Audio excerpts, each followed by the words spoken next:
And these are tonight's top stories. Greece removes St. Kitts and Nevis from list of UN uncooperative states. Federation meets quota commitments to international organizations, and government anniversary activities move to Nevis. The details to these and more coming up right after the break.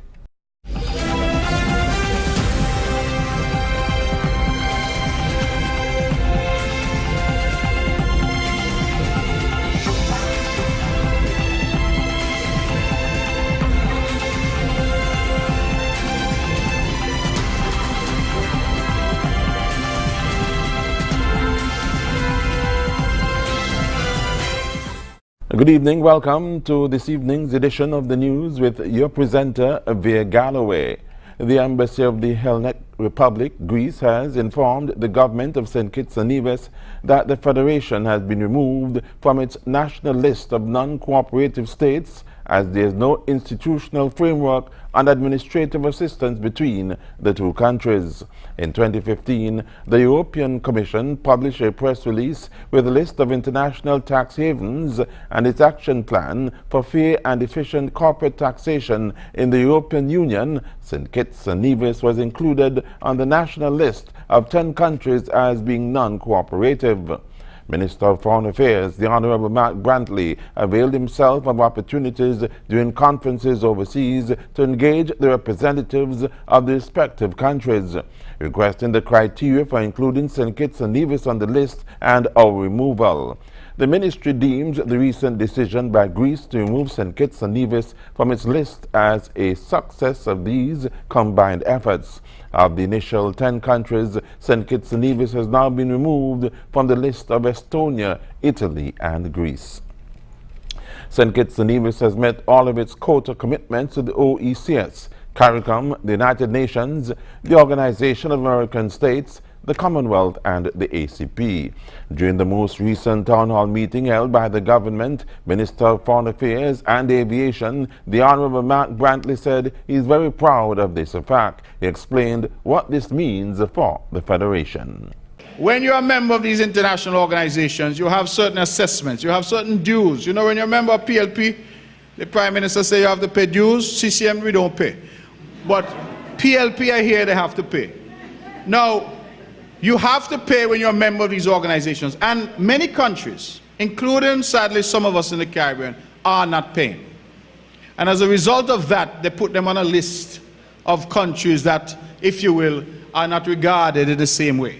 St. Kitts and Nevis, the smallest country in the region, is up to date and current with all of its obligations. Minister of Foreign Affairs and Aviation, the Honorable Mark Brantley.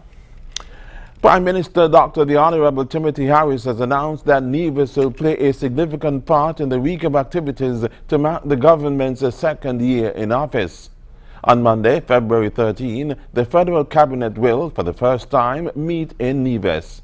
Later that evening, a town hall public forum will be held in Charlestown at the St. Paul's Anglican Church Hall starting 7 in the evening.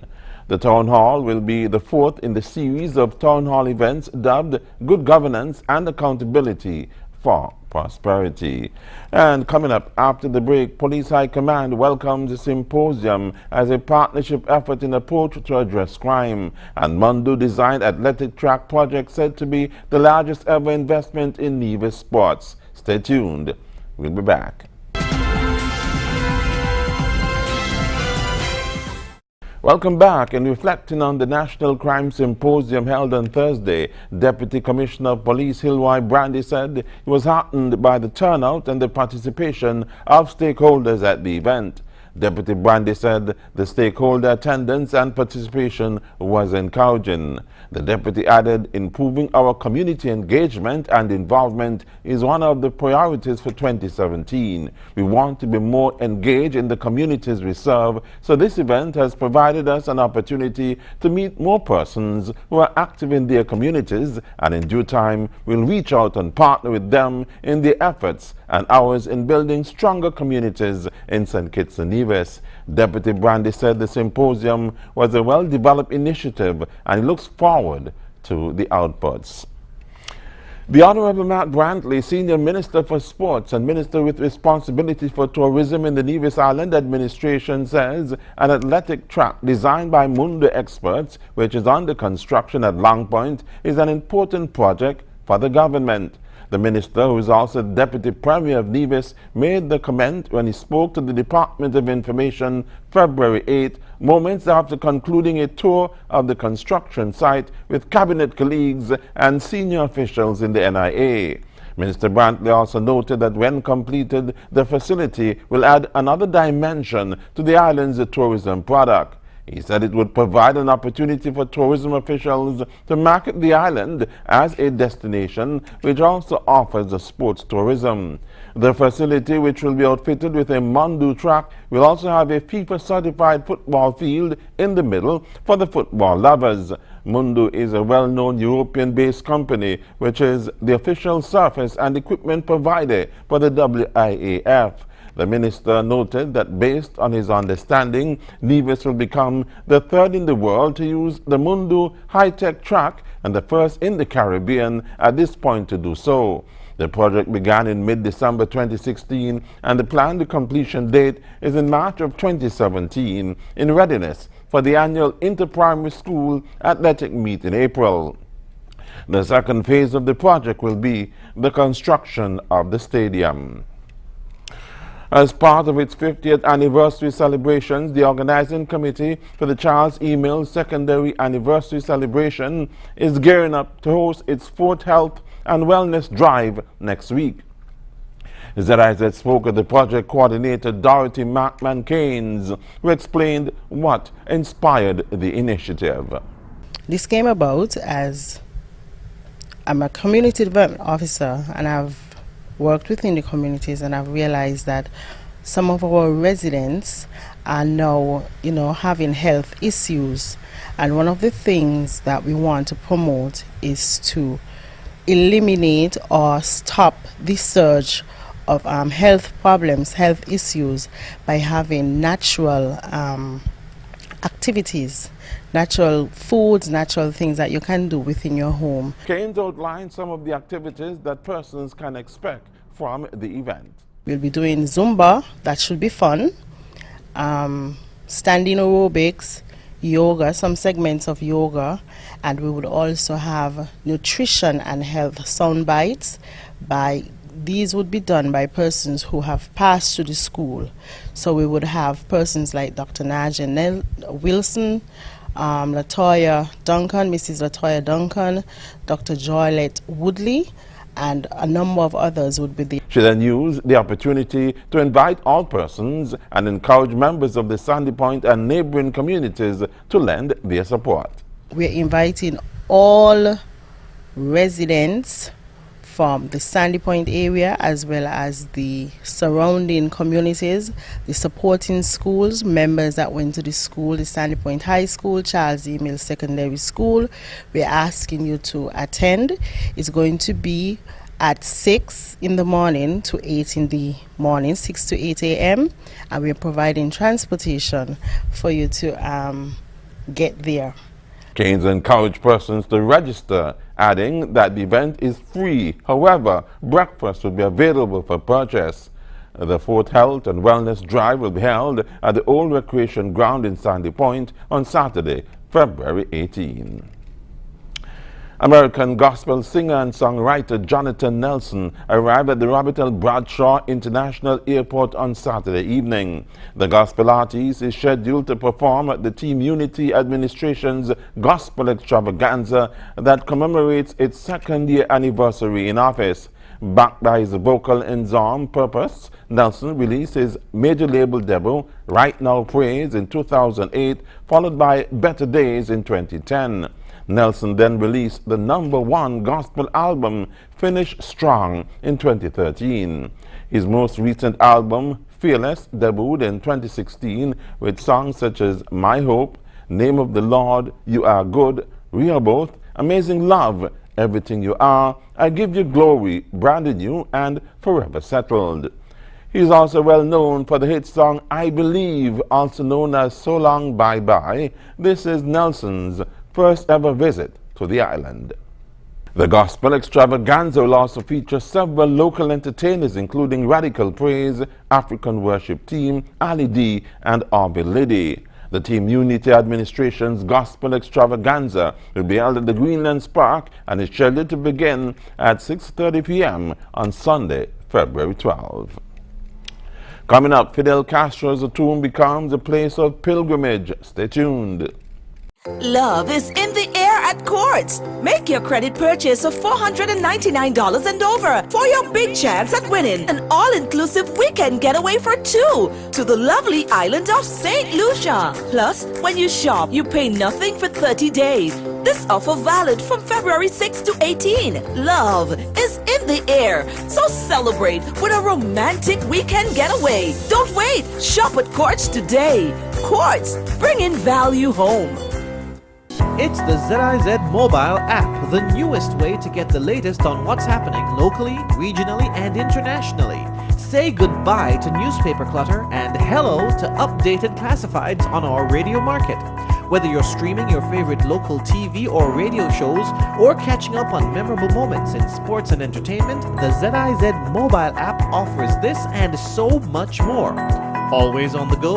Get the ZIZ mobile app today. Visit the App Store on your smartphone or tablet and search for ZIZ News to download the app free of cost. ZIZ Online, reaching you wherever you are.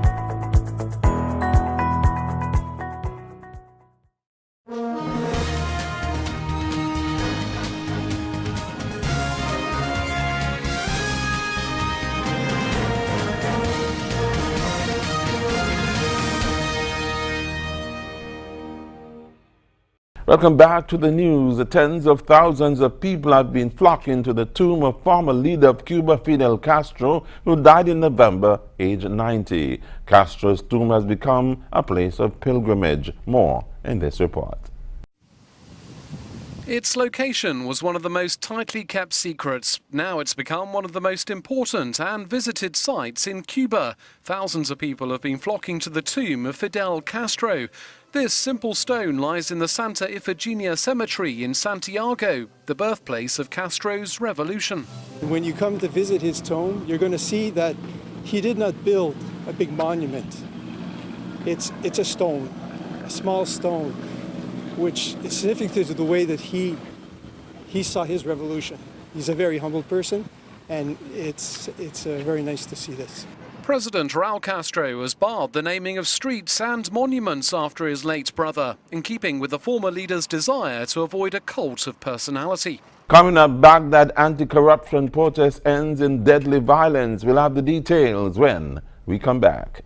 Love is in the air at Courts. Make your credit purchase of $499 and over for your big chance at winning an all-inclusive weekend getaway for two to the lovely island of St. Lucia. Plus, when you shop, you pay nothing for 30 days. This offer valid from February 6 to 18. Love is in the air, so celebrate with a romantic weekend getaway. Don't wait. Shop at Courts today. Courts, bringing value home.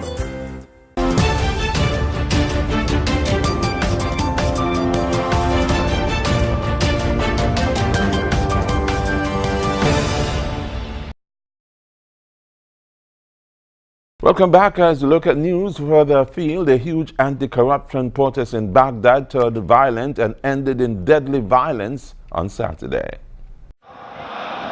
A huge protest against corruption in Iraq has turned violent. Demonstrators tried to force their way into Baghdad's heavily fortified green zone, which houses government offices and embassies, as well as tear gas. Rubber bullets were reportedly fired by security forces in clashes that left several people injured and at least one police officer dead. We demand a change of government. We want patriotic people to replace them and start rebuilding Iraq. the elections were manipulated and a sham. Every 4 years we have the same people. We want honest people. The protesters, mainly supporters of prominent Shiite cleric Muqtada al-Sadr, want electoral reforms ahead of a provincial vote in September. Rampant corruption comes as Iraq battles to defeat ISIL in a US-backed campaign discussed in Prime Minister Haider al-Abadi's first phone call with President Trump. Baghdad said Abadi also asked Trump to lift the ban on people from Iraq traveling to the US, although American courts have now suspended those restrictions. Up next in sports, new AstroTurf for Trinidad hockey fraternity to host World Leagues and 6 Patriots players not attending the White House visit. Stay tuned for sports.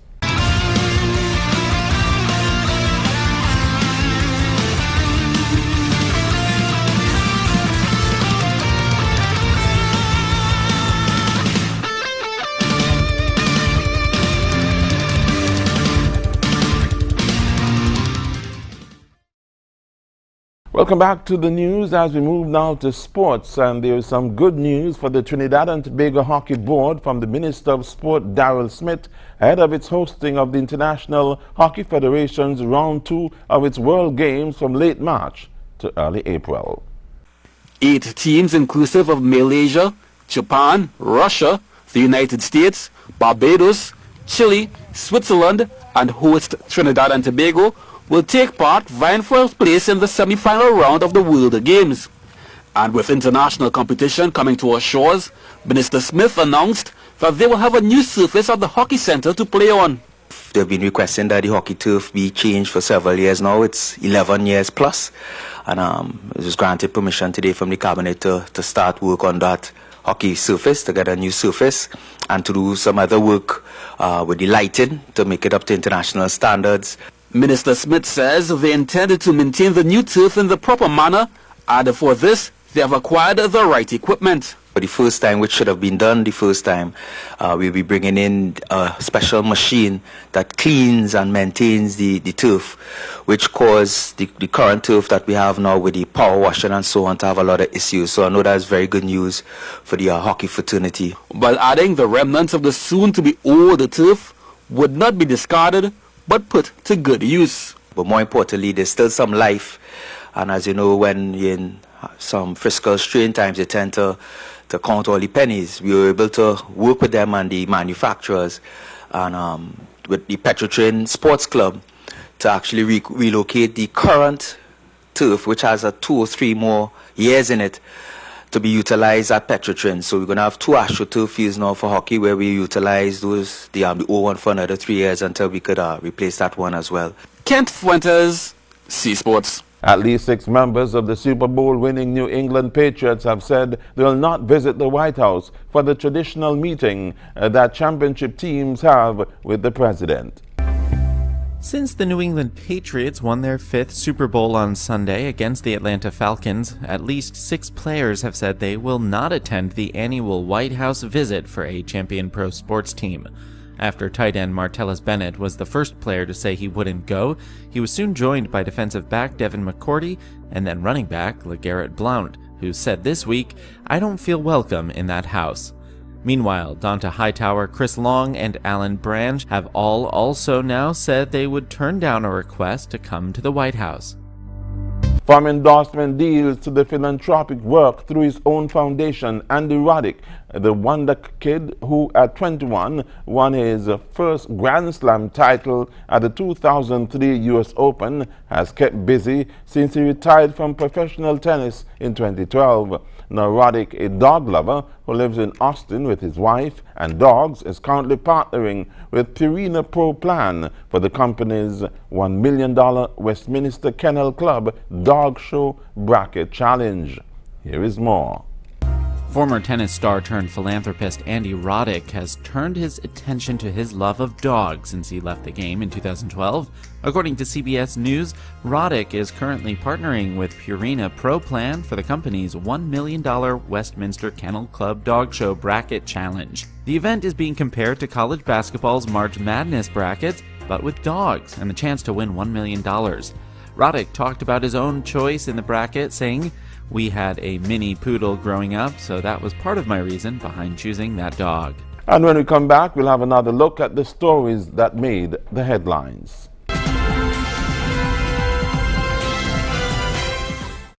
And now to recap the top stories, Greece removes St. Kitts and Nevis from the list of UN uncooperative states. Federation meets quota commitments to international organizations, and government anniversary activities move to Nevis. And that's the end of the ZIZ Channel 5 newscast. Thank you for watching. I am Veer Galloway.